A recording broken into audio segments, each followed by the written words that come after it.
So guys, ini ialah MacDoodoo USB-C to USB-C 100 watt auto power off cable with Hello Breathing light. Panjang lah.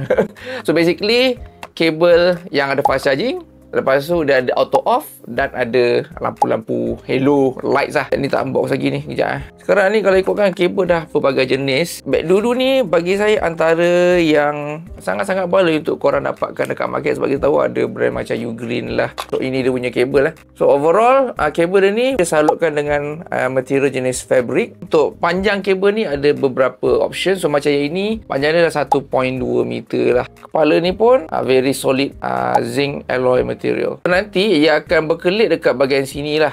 Okay, dekat bahagian sini dia akan berkelip. So kita try jap. Ada power bank, masukkan. Nampak tu, ada dia punya color tu lah, berkelip-kelip gitu.